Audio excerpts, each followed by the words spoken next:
நான் தான் செஞ்சேன். 2 நாளையுமே உங்களுக்கு வீடியோ வந்து ஷேர் பண்ணியிருக்கேன். 2 நாள் வந்து என் அண்ணனும் தங்கச்சியும் ஊரில் இருந்தாங்க. இன்னைக்கு அவங்க வந்து என் கூட வந்து சமைக்க போகிறாங்க. Okay, hi guys. நான் வந்து என் பேரை வந்து வருண். நான் என் சஞ்சனாவோட தங்கச்சி. இவ வந்து என் தங்கச்சி. இவளுக்கு 3 தங்கச்சி. இவ பேர் வந்து ஹாசினி. இனிமேட்டு நாங்கள் 3 பேர் தான் இதெல்லாம் சமைக்க போகிறோம். வாங்க ஆரம்பிக்கலாம். Of flavour mixie to 100 grams. Vanilla flavour is 1-2 spoon. Egg is 1 egg. White sugar is 1 spoon.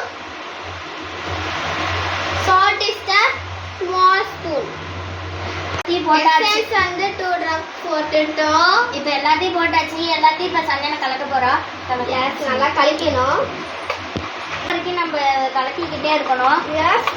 இது ஜீனி, உப்பு, இந்த எசன்ஸ் எல்லாம் கரைஞ்சதுக்கு அப்புறம் நம்ம இதுல வந்து ஊற்றி இன்னும் கொஞ்சம் நல்லா கலக்கணும்.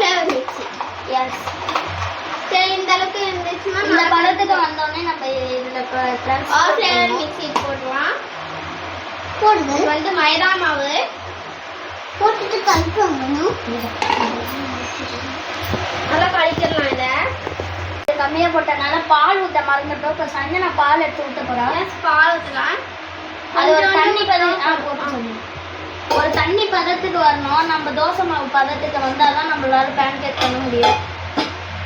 நல்லா மிக்ஸ் பண்ணலாம். கறியில இருக்கு பண்ணணும். ஆமாம், மாவு மாதிரி வரணும். பட்டர் போட்டுக்கலாம். அது போட்டா மட்டும் பத்தாது, கலக்கி விடணும். எல்லா சைடும் சஞ்சனா கலக்கி விடுவா. எல்லா பக்கம் கலக்கி விட்டாலும் நல்லா வரும். இந்த அளவுக்கு ஊற்றிக்கணும். நம்ம இந்த அளவுக்கு ஊற்றினா கரெக்டாக இருக்கும். இப்போ திருப்பி போடலாம். இன்னும் கொஞ்சம் வேகட்டும். ஆமாம், இந்த மாதிரி பேன் கேக்கை சுட்டு முடிச்சாச்சு. இதில் வந்து இப்போ நான் வந்து லைட்டாக பட்டர் தடவி இருக்கோம். இதை நல்லா தடவினதுக்கப்புறம் நம்ம இது போட்டுக்கலாம். தேன். இப்போ சஞ்சனா அவளோட இதில் போடுவா. முதல்ல கட் பண்ணிக்கலாம். ஓகே, ஆமாம், அது மறந்துட்டேன் சொல்ல. கட் பண்ணலாம் வாங்க. இப்போ நான் பேசுகிறேன்ப்பா. இப்போ யார் பேசுவா? சமயம் வந்திருக்கு. இப்போ நம்ம இது மேலே பட்டர் பண்ணிடலாம். முதல்ல பட்டர் போட்டுடலாம். அழகா மேலாப்ப போடணும்.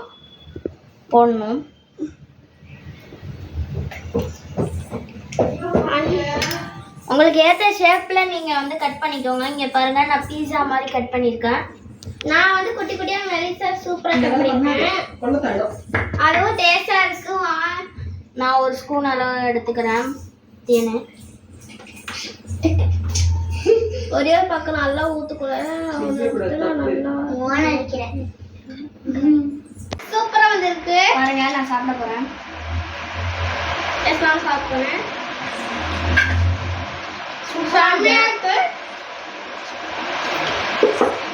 நல்லா ஃப்ளெக்ஸியாக தேனா அப்படியே சொட்டு பாருங்க. பாருங்க தேன் சொட்டு பார்த்தீங்களா? சொன்னாக்கு please like, share and subscribe. Thank you. Bye. Thank you.